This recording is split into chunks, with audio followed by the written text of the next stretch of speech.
राष्ट्रीय आंदोलन के दौरान ढाका में नवाब सलीमुल खान द्वारा मुस्लिम लीग की स्थापना की जाती है। मुस्लिम लीग के जो प्रारंभिक लक्ष्य थे वो थे ब्रिटिश राज के प्रति स्वामी भक्ति निष्ठा का प्रदर्शन करना और मुस्लिम जो समुदाय है उनके हितों की सुरक्षा करना। लेकिन यहाँ तक जो प्रकृति थी, चरित्र था, वो सांप्रदायिक चरित्र नहीं था। बाद में अंग्रेजों की जैसी की नीति थी, फूट डालो और राज करो की नीति, मॉडलमेंटो सुधार लेके आए और मुस्लिमों के लिए पृथक निर्वाचन की व्यवस्था की गई, जो कि एक फूट डालो राज करो मुस्लिम समुदाय को अपनी तरफ आकर्षित करने का एक प्रयास था। उसके बाद की अगर बात करें तो आप देखो, राष्ट्रीय आंदोलन के दौरान खिलाफत आंदोलन आया और गांधी जी ने कहा ऐसा मौका हजारों सालों के अंतर्गत कभी कभी आता है और हिंदू और मुस्लिम वर्ग के बीच के अंतर्गत एकता का मौका मिला, लेकिन ये एकता ज़्यादा टिक नहीं सकी और आगे चल करके तदंतर परिस्थितियों के बीच के अंतर्गत खाई गहरी होती गई। और 1937 के आसपास की अगर हम बात करें तो 1937 के चुनाव होते हैं और चुनाव के अंतर्गत मुस्लिम लीग को भारी असफलता मिलती है और मुस्लिम लीग का कांग्रेस के साथ में गठबंधन भी नहीं हो पाता है और मुस्लिम लीग को लगता है कि साहब हमारा कोई भविष्य नहीं है। उनके मन के अंतर्गत असुरक्षा की जो भावना है, मुस्लिम लीग के सदस्यों के बीच के अंतर्गत असुरक्षा की जो भावना है वो फैल जाती है। और इसी दौरान 1937 के अंतर्गत जवाहरलाल जी नेहरू जनसंपर्क आंदोलन चलाते हैं और जनसंपर्क आंदोलन के दौरान ये प्रयास रहता है कि मुस्लिम वर्ग को ये समझाया जाए कि कांग्रेस उनके हितों की रक्षा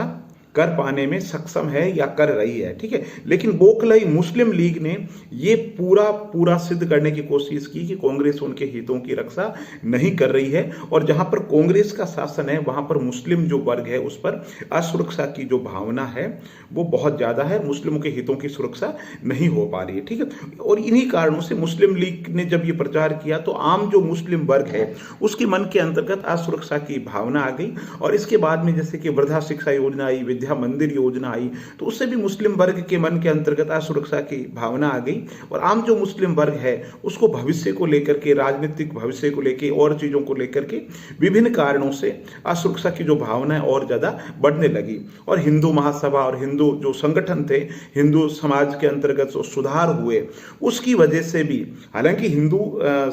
समाज सुधार उनका लक्ष्य नहीं था, लेकिन नहीं चाहते हुए भी उनके मन के अंतर्गत असुरक्षा की भावना आ गई और इसके साथ में जीना की जो हठधर्मिता थी वो भी कारण बनी।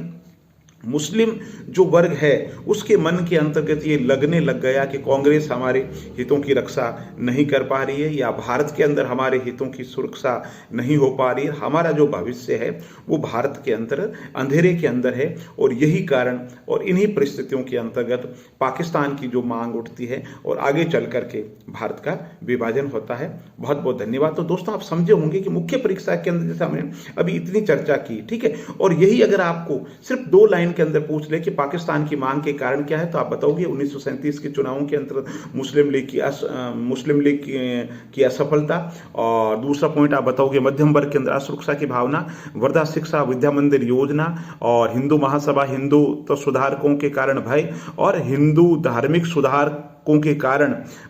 कारण परिस्थितिजन्य आशंका शंका, तो है ना, और अंग्रेजों की नीति और अंग्रेजों की फूट डालो राज करो की नीति और जिन्ना की हितधर्मिता। तो कहने का मतलब है आप और अच्छा अभ्यास करो। जैसे मैंने अभी 6 पॉइंट बोले तो आप कोशिश करो कि और अच्छी भाषा के साथ करें। जैसे मैंने अभी बोला तो हो सकता है ये रिफाइन नहीं हो, तो आप कोशिश करो इस भाषा को और ज्यादा अच्छे तरीके से रिफाइन करो, जैसे मैंने अभी आपको बताया। अब आप घर पे 5 लाइन के अंदर लिखो कि पाकिस्तान